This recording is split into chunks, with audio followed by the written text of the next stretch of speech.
નમસ્કાર મિત્રો, હું શ્રેયસ વિદ્યાલયથી કિરણબેન.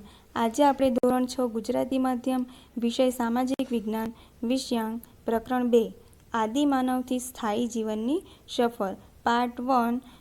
તો આ પ્રકરણમાં આપણે આદિમાનવથી સ્થાયી જીવનની સફર વિશે વિસ્તૃત માહિતી મેળવીશું.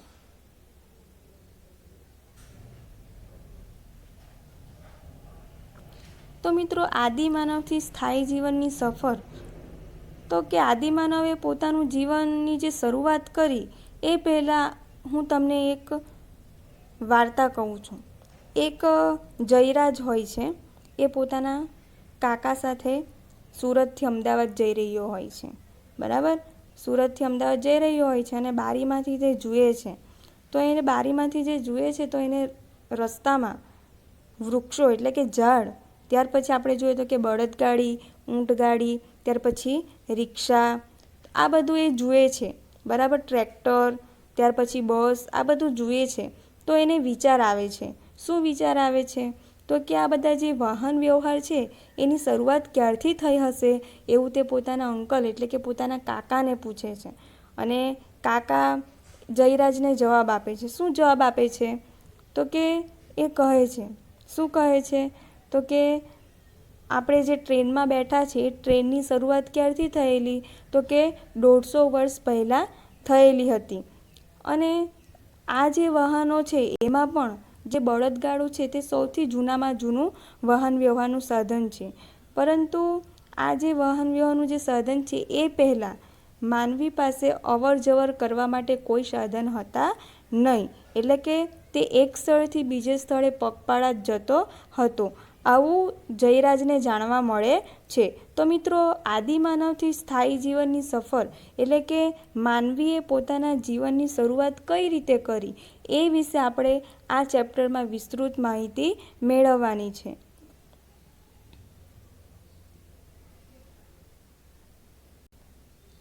તો કે આ જે ચેપ્ટર છે તેમાં મુખ્યત્વે આદિમાનવ પોતાનું જે ભટકતું જીવન જીવતો હતો, તો કે તે જે ભટકતું જીવન જીવતો હતો એમાં પણ વિવિધ મુદ્દાઓ છે. તો કે ભારતમાં આદિમાનવના વસવાટના સ્થળો, જે ભારતમાં આદિમાનવ જે વસવાટ કરતો હતો એ સ્થળો વિશે આપણે વિસ્તૃત માહિતી મેળવવાની છે. ત્યાર પછી ભારતમાં પાષાણકાલીન માનવ વસાહતના નકશા, ભારતમાં પાષાણકાલીન માનવ વસાહતના નકશા વિશે આપણે જોવાનું છે. ત્યાર પછી અગ્નિચક્રનો ઉપયોગ અને શોધ, તો કે અગ્નિચક્રનો ઉપયોગ અને શોધ વિશે આપણે વિસ્તૃત માહિતી મેળવીશું. ત્યાર પછી બદલાતું પર્યાવરણ એટલે કે આદિમાનવ પોતાના વર્તનમાં, વ્યવહારમાં કઈ રીતે પરિવર્તન લાવે છે તે વિશે આપણે જોવાનું છે. ત્યાર પછી છેલ્લો મુદ્દો છે સ્થાયી જીવન. સ્થાયી જીવન, જે આદિમાનવ હતો તે ભટકતું જીવનમાંથી સ્થાયી જીવન જીવતો થયો અને એમાં પણ ભોજન, રહેઠાણ અને પોશાકમાં વૈવિધ્ય આવ્યું, વિવિધતા આવી. તો કે તે વિશે આપણે વિસ્તૃત ચર્ચા કરીશું. અહીં તમે જોઈ શકો છો, બરાબર, જે બળદગાડું છે તો તે ખેતીમાં ખૂબ જ ઉપયોગી સાબિત થયેલું, સૌથી જૂનામાં જૂનું. ત્યાર પછી ઊંટગાડી છે તે આપણે કોઈ પણ માલ સામાનની હેરફેર માટે ખૂબ જ ઉપયોગી છે. ત્યાર પછી ટ્રેક્ટર આપણને ખેતીમાં ઉપયોગી છે અથવા તો માલ સામાનની અવરજવર માટે પણ ઉપયોગી છે. ત્યાર પછી આધુનિકીકરણ થયું અને રિક્ષા છે, બસ છે, ત્યાર પછી મોટરસાઇકલ છે, આ બધા વાહનો આવતા ગયા. એ આપણે વિસ્તૃત ચર્ચા કરીશું.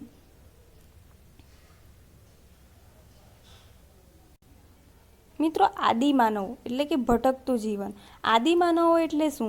તો કે આદિમાનવ એટલે કે ખૂબ જ જૂના સમયના માનવી જેઓ ભટકતું જીવન જીવતા હતા, જેઓ શિકાર કરીને પોતાનો ખોરાક એટલે કે પોતાનો ખોરાક મેળવતા હતા. તો કે આદિમાનવ એટલે કે ખૂબ જ જૂના સમયના માનવીઓ જેઓ પોતાનું ભટકતું જીવન જીવતા હતા, જેઓ શિકાર કરીને પોતાનો ખોરાક અથવા તો સમય વ્યતીત કરતા હતા. અને એને આપણે આદિમાનવ તરીકે ઓળખીએ છીએ. તો કે આ જે આદિમાનવીની અવસ્થાને હન્ટર કે ગેધર્સ તરીકે ઓળખવામાં આવે છે, એટલે કે શિકાર કરવો અને એકઠું કરવું. તો કે જે આદિમાનવો જે હતા તો તેને હન્ટર કે ગેધર્સ તરીકે પણ કહેવામાં આવતા હતા. તો કે આ આદિમાનવો કોનો શિકાર કરતા હતા? તો કે હરણ જેવા જંગલના પ્રાણીઓ, જંગલી પ્રાણીઓનો, માછલીઓ, પક્ષીઓનો શિકાર કરતા હતા. ત્યાર પછી કંદમૂળ અને ફળોને એકત્રિત કરીને તેઓ ખોરાક તરીકે આરોગતા હતા. તો કે આ રીતે આદિમાનવ જે પ્રાણીઓનો શિકાર કરતો હતો તે પ્રાણીઓ પણ દોડવામાં ખૂબ જ ઝડપી હતા અને એને પરિણામે જે આદિમાનવો હતા તે આજે ઝડપી દોડનારા જે પ્રાણીઓ હતા એનો શિકાર કરી શકતા હતા નહીં. પરિણામે એક સ્થળેથી બીજે સ્થળે, બીજે સ્થળેથી ત્રીજે સ્થળે, ત્રીજે સ્થળેથી ચોથે સ્થળે એમ ભટકતો રહેતો હતો. કારણ કે જે જંગલી પ્રાણીઓ હતા તો તે દોડવામાં ખૂબ જ ઝડપી હોય છે, બરાબર. ત્યાર પછી જે માછલીઓ અને પક્ષીઓનો પણ તેઓ શિકાર કરતા હતા. ત્યાર પછી જ્યાં પણ આપણે જોઈએ છે કે જીવન માટે શું જરૂરી છે? પાણી જરૂરી છે, બરાબર. તો કે જીવન માટે પાણી જરૂરી હોવાથી જ્યાં પણ પાણીની સગવડ હોય છે ત્યાં તેઓ પોતાનું રહેઠાણ એટલે કે રહી જતા હોય છે, બરાબર. ત્યાર પછી કેટલાક પ્રાણીઓ ખૂબ જ જંગલી હોય છે અને તેને પરિણામે જ્યાં આદિમાનવ હોય છે એમના પર હુમલો કરી દેતા હતા અને એને પરિણામે જે આદિમાનવો હતા એમના જીવને જોખમ હતું. ત્યાર પછી આપણે જોઈએ કે કંદમૂળ કે ફળોની એમને સમજ હતી નહીં. પરિણામ શું આવતું હતું? તો કે જે ઝેરી વનસ્પતિ છે તે પણ તેઓ આરોગતા હતા અને એને પરિણામે કેટલીક વખત એમનું મૃત્યુ પણ થતું હતું. તો કે આવી રીતે આદિમાનવ પોતાનું ભટકતું જીવન જીવતા હતા. તો આપણે એમાં જોઈએ તો કે જો કે આ બધું સરળ હતું નહીં. ક્યારેક જંગલી પ્રાણીઓ આદિમાનવો પર શું કરતા હતા? હુમલો કરતા હતા. વળી દોડવામાં પણ કેવા હતા? ખૂબ જ ઝડપી. અને તેથી પ્રાણીઓ સરળતાથી આદિમાનવોના હાથમાં આવતા હતા નહીં અને ખોરાકની શોધમાં તેઓ એક સ્થળેથી બીજે સ્થળેથી ત્રીજે સ્થળે ભટકતા રહેતા. માનવી આ સમયે કયા ફળ કે કંદમૂળ ખાવા અને કયા ન ખાવા તેનું જ્ઞાન મેળવતો થયો. કારણ કે ઘણી વનસ્પતિઓ ખૂબ જ ઝેરી હોવાથી એનું એને જ્ઞાન હતું નહીં, બરાબર. કંદમૂળ કે વનસ્પતિનું એને જ્ઞાન હતું નહીં. પરિણામે ઘણી વનસ્પતિ ઝેરી હોવાથી તે માનવના મૃત્યુ પણ થતા હતા. તો કે હરણ, ઘેટા, બકરા જેવા પ્રાણીઓ સરળતાથી મારી શકાતા હોવાથી આદિમાનવો તેમને શોધવા એક જગ્યાએથી બીજી જગ્યાએ ભટકતા રહેતા. મિત્રો, આપણે આદિમાનવના ભટકતા જીવનમાં જે આ માનવીની આ અવસ્થાને હન્ટર અને ગેધર્સ કહેવામાં આવે છે, એટલે કે શિકાર કરવો અને એકઠું કરવું કહેવામાં આવે છે. એ ઇમ્પોર્ટન્ટ છે અને તમારે યાદ રાખવાનું છે. ત્યાર પછીનો મુદ્દો છે ભારતમાં આદિમાનવના વસવાટના સ્થળો. તો કે ભારતમાં આદિમાનવની જે શરૂઆત થયેલી તો કે તેના વસવાટના સ્થળો અને તેના સાધનો કયા કયા હતા તો તે વિશે આપણે વિસ્તૃત સમજૂતી મેળવીએ. તો કે પુરાતત્વીય શાસ્ત્રીઓ, નૃવંશશાસ્ત્રીઓ અને ઇતિહાસકારોએ મળીને ભારતના આદિમાનવના વસવાટના અનેક સ્થળો શોધી કાઢ્યા છે. તો કે આ જે પુરાતત્વશાસ્ત્રીઓ છે, નૃવંશશાસ્ત્રીઓ છે અને ઇતિહાસકારો છે એમનું કાર્ય જે ઇતિહાસમાં જે ઘટના બની ગયેલી છે તે વિશે શોધખોળ કરવાનું છે. તો કે સાથે સાથે તેઓ જે ઓજારો વાપરતા તેની માહિતી પણ શોધી કાઢી. એક તો એમના વસવાટની તો માહિતી શોધી જ કાઢી, એમના વસવાટના સ્થળ તો શોધી જ કાઢ્યા, પરંતુ સાથે જે તેઓ ઓજારો વાપરતા હતા એ પણ તેઓએ શોધી કાઢ્યા. તો કે તેઓ પથ્થરના હથિયારો વાપરતા હતા, પથ્થરમાંથી બનાવેલા હથિયારો વાપરતા હતા અને ત્યાર પછી આપણે જોઈએ તો કે લાકડાના હથિયારો વાપરતા હતા. એ સમયે ભટકતું જીવન જંગલમાં તે રહેતો હતો અને તેને પરિણામે લાકડાના હથિયારો, પથ્થરના હથિયારોનો તે ઉપયોગ કરતો હતો. ત્યાર પછી તે ઓજારોનો પણ ઉપયોગ કરતો હતો. ક્યારેક તે હાડકાં જે પ્રાણીઓ હતા એ પ્રાણીઓનું જે શિકાર કરતો હતો તેના હાડકાનો ઉપયોગ પણ તે ઓજારો તરીકે કરતો હતો. તો કે આ રીતે જે શિકારી અને ભટકતું જીવન જીવતા માનવો પથ્થરની ટેકનોલોજી સાથે સંકળાયેલા હોવાથી આ સમયને પાષાણ યુગ પણ કહેવામાં આવે છે. તો કે આદિમાનવ એક સમયે શિકારી તરીકે જીવન જીવતો હતો, ભટકતું જીવન જીવતો હતો અને આપણે જોઈએ તો કે પથ્થરોનો ઓજાર તરીકે, હથિયાર તરીકે ઉપયોગ કરતો હતો અને તેને પરિણામે પથ્થરની ટેકનોલોજી સાથે સંકળાયેલો હોવાથી એ સમયને પાષાણ યુગ તરીકે ઓળખાય છે. તો અહીં તમે ચિત્રમાં જોઈ શકો છો, બરાબર. અહીં તમને ચિત્રમાં આપ્યા છે પથ્થરોની, પથ્થરમાંથી જે ઓજારો બનાવવામાં આવ્યા છે, બરાબર. અણીદાર આ જે ઓજારો બનાવવામાં આવ્યા છે એ પણ તમને અહીં દર્શાવવામાં આવ્યા છે. તો કે આ જે પથ્થરોમાંથી બનાવેલા ઓજારો છે તેનો તે શિકાર કરવા માટે ઉપયોગ કરતો હતો. તો કે ચિત્રમાં બતાવેલા પથ્થરોનો ઉપયોગ વનસ્પતિ કાપવા માટે, પ્રાણીઓને ચીરીને તેની ચામડી કાઢવા માટે થતો.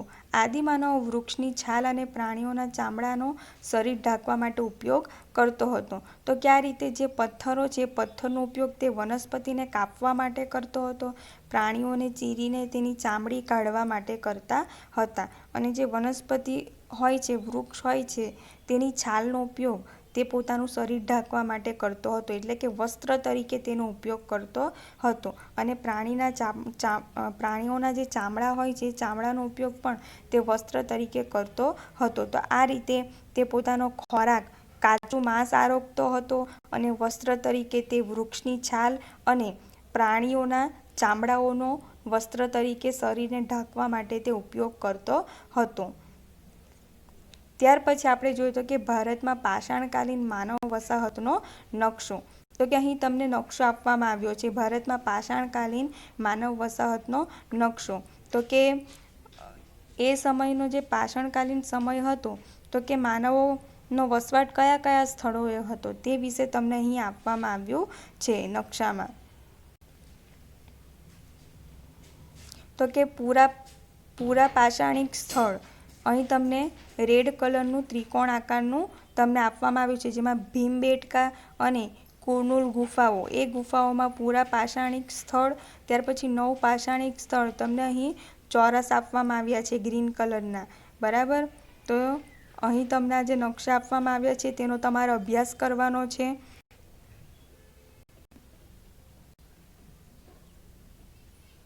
તો કે ભારતમાં ઘણી બધી જગ્યાએ આદિમાનવો રહેતા હશે. નકશામાં થોડી જગાઓ બતાવી છે, પરંતુ ભારતમાં ઘણી બધી જગાઓમાં તેમના વસવાટ હોવાના પુરાવાઓ મળ્યા છે. અહીં નકશામાં તમને બતાવવામાં આવ્યા છે એટલા જ નહીં, પરંતુ ઘણા બધા એવા સ્થળો છે કે જ્યાં આદિમાનવ વસવાટ કરતા હતા. તો કે આ રીતે આપણે જોઈએ તો કે જ્યાં સારા અને મોટા પ્રમાણમાં પથ્થરો, લાકડા અને પાણી મળી રહે તેવા સ્થળોએ રહેવાનું તેઓ પસંદ કરતા હતા. તો કે આ રીતે જે પથ્થરો, જ્યાં વધુ પ્રમાણમાં પથ્થરો હોય છે, એટલે કે તેઓ ગુફા બનાવીને તેમાં રહેતા, અને લાકડા, ત્યાર પછી પાણી મળી રહે એવા સ્થળોએ તેઓ રહેતા હતા. ત્યાર પછી વરસાદ અને જંગલી પ્રાણીઓથી પોતાનું રક્ષણ કરવા તેઓ પ્રાકૃતિક ગુફાઓમાં રહેતા. તો કે જ્યાં પથ્થરો વધારે પ્રમાણમાં હોય ત્યાં આપોઆપ ગુફાઓનું સર્જન થયેલું હોય છે. તો કે પ્રાકૃતિક ગુફાઓ, પ્રાકૃતિક એટલે કે કુદરતી ગુફાઓ, જે પોતાની આપમેળે તૈયાર થયેલી હોય છે, માનવીએ તૈયાર કરેલી હોતી નથી. તો કે વરસાદ અને જંગલી પ્રાણી જે હુમલો કરે છે એનાથી રક્ષણ મેળવવા માટે આ ગુફાઓમાં રહેતા હતા. મધ્ય ભારતમાં વિંધ્ય પર્વતમાળામાં આવી અનેક જગાઓ મળી આવી છે. તો કે જે વિંધ્યની પર્વતમાળા છે, તો કે તેમાં અનેક ગુફાઓ મળી આવી છે. ત્યાર પછી નર્મદા નદીની આસપાસના પ્રદેશોમાં પણ આવી જગાઓ મળી આવી છે. તો કે જે નર્મદા નદી છે, તો આપણે જાણીએ છીએ કે નદી એટલે કે પાણી, બરાબર. ત્યાર પછી તેની આસપાસ કેટલીક ગુફાઓ કે પર્વતો આવ્યા હોય છે, અને ત્યાં આ આદિમાનવો પોતાનો વસવાટ કરતા હતા. ત્યાર પછી ભીમબેટકા એટલે કે મધ્યપ્રદેશમાં આવ્યું છે. આદિમાનવોના વસવાટ માટેનું ઉત્તમ સ્થળ મળી આવ્યું છે ભીમબેટકા, બરાબર, જે મધ્યપ્રદેશમાં આવ્યું છે. ત્યાર પછી તેની ગુફાઓમાં આદિમાનવે દોરેલા પક્ષીઓ, હરણ, લાકડાના ભાલા, વૃક્ષો, માનવના લગભગ 500 જેટલા ચિત્રો મળી આવ્યા જે પ્રાકૃતિક રંગો વડે દોરેલા છે. તો કે જે ગુફામાં આદિમાનવ રહેતા હતા તે આદિમાનવ પ્રાકૃતિક રંગો વડે, જે વૃક્ષો હોય છે, બરાબર, જે એના જે ફળો હોય છે, ફળોમાંથી રંગો બનાવીને વિવિધ પક્ષીઓ, ત્યાર પછી હરણ, જે પ્રાણીઓ છે એના ચિત્રો તેઓ દોરતા હતા. ત્યાર પછી લાકડાના ભાલા, વૃક્ષો, આ બધું તેઓએ ગુફામાં દોરેલું હતું, અને તે ચિત્રો 500 જેટલા મળી આવ્યા છે. તો અહીં તમને ભીમબેટકાની ગુફા આપવામાં આવી છે, જે મધ્યપ્રદેશમાં આવી છે, બરાબર. આ ભીમબેટકાની ગુફા છે, તમે જોઈ શકશો કે કેટલો વિશાળ પથ્થર છે, અને એ વિશાળ પથ્થરમાંથી પણ ઘણી બધી ગુફાઓ છે જે અહીં આપણને ચિત્રમાં આપણે જોઈ શકીએ છીએ.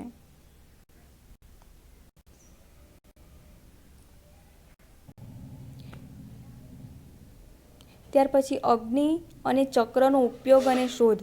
મિત્રો, આદિમાનવ જે હતા તેમણે અગ્નિ અને ચક્રના ઉપયોગ અને તેની શોધ કરી હતી. એ વિશે આપણે જોઈશું.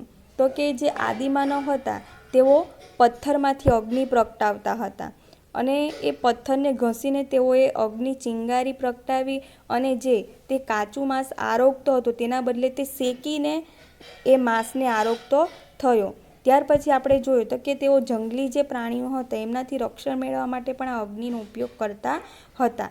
ત્યાર પછી જે ઝાડ એટલે કે વૃક્ષ હતી તેના થડમાંથી એટલે કે એના લાકડામાંથી ચક્ર એટલે કે પૈંડું બનાવીને તેની પણ શોધ કરી હતી. તો કે દક્ષિણ ભારતના કુનુલમાં મળી આવેલી આદિમાનવોની ગુફામાંથી રાખના અવશેષો મળ્યા છે. જે પુરાતત્વ શાસ્ત્રીઓ હતા, નૂરવન શાસ્ત્રીઓ હતા, ઇતિહાસકારો હતા, તો કે તેમણે જે ગુફા શોધી નાખી એ ગુફામાંથી એમને રાખના અવશેષો પણ મળ્યા. એમના પરથી એમણે શું તારણ કર્યું તો કે તેઓ અગ્નિથી પરિચિત હતા. બરાબર, તો કે તેઓ અગ્નિથી પરિચિત હતા અને તેઓ અગ્નિનો ઉપયોગ કરતા હતા. તો કે આજથી લગભગ 11,000 વર્ષ પહેલાં માનવી અગ્નિનો ઉપયોગ કરવા લાગ્યો હતો, તેમ ઇતિહાસકારો જણાવે છે. અગ્નિના ઉપયોગે તેમના જીવનમાં ક્રાંતિકારી પરિવર્તન કર્યું. કઈ રીતે ક્રાંતિકારી પરિવર્તન કર્યું? કારણ કે તે ભટકતું જીવન જીવતો હતો, કાચું માંસ આરોગતો હતો. બરાબર, અને એને પરિણામે આપણે જોયું તો કે ઝેરી વનસ્પતિ કેટલીક વખત કાચી આરોગતો હતો અને એને પરિણામે તેનું મૃત્યુ પણ થતું હતું. પરંતુ જ્યારથી પણ અગ્નિની શોધ કરી ત્યારથી અગ્નિની મદદથી તેઓ માંસને શેકીને ખાઈ શકતા હતા. જે વનસ્પતિ હતી તેને પણ રાંધીને ખાઈ શકતા હતા. તો કે અગ્નિનો ઉપયોગ પ્રકાશ મેળવવા માટે પણ તેઓ કરતા હતા. તેમજ તેના ઉપયોગથી જે જંગલી પ્રાણીઓથી તેઓ રક્ષણ કરી શકતા હતા. તો કે આ રીતે અગ્નિનો ઉપયોગ તેઓ વિવિધ રીતે કરતા હતા. એક તો જે કાચું માંસ હતું, વનસ્પતિ હતું, તેને શેકીને ખાઈ શકતા હતા. બરાબર, ત્યાર પછી આપણે જોયું કે પ્રકાશ મેળવવા, પ્રાણીઓથી રક્ષણ મેળવવા માટે તેઓ કરતા હતા. ત્યાર પછી અગ્નિના ઉપયોગની જેમ જ તેમના જીવનમાં મહત્વનું પરિવર્તન લાવનાર માધ્યમ હતું ચક્ર. ઝાડના થડ અને જાડા લાકડામાંથી તેઓ ચક્ર એટલે કે પૈંડું બનાવતા શીખ્યા. તો કે આ રીતે જે ઝાડના થડ છે, જાડા લાકડા છે, એમાંથી તેઓ પૈંડું બનાવતા પણ શીખ્યા હતા, જે આદિમાનવની શોધખોળનું પરિણામ છે.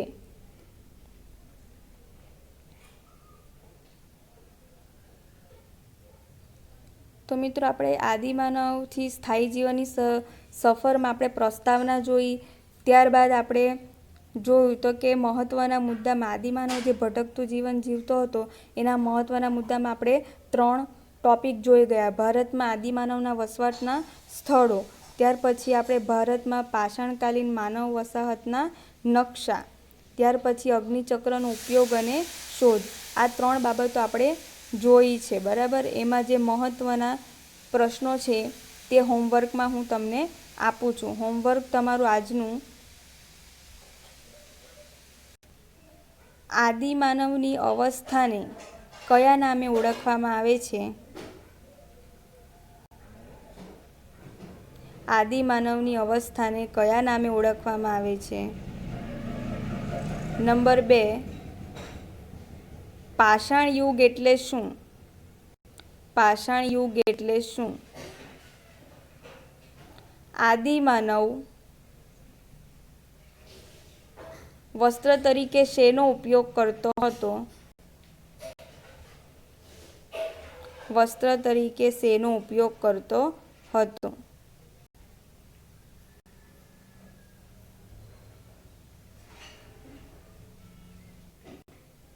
ત્યાર પછીનો પ્રશ્ન: આદિમાનવોના વસવાટ માટેનું ઉત્તમ સ્થળ કયું છે? આદિમાનવોના વસવાટ માટેનું ઉત્તમ સ્થળ કયું છે?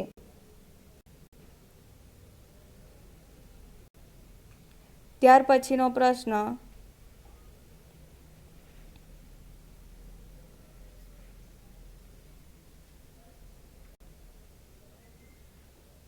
અગ્નિની શોધથી આદિમાનવના જીવનમાં કેવું પરિવર્તન આવ્યું? અગ્નિના શોધથી આદિમાનવના જીવનમાં કેવું પરિવર્તન આવ્યું?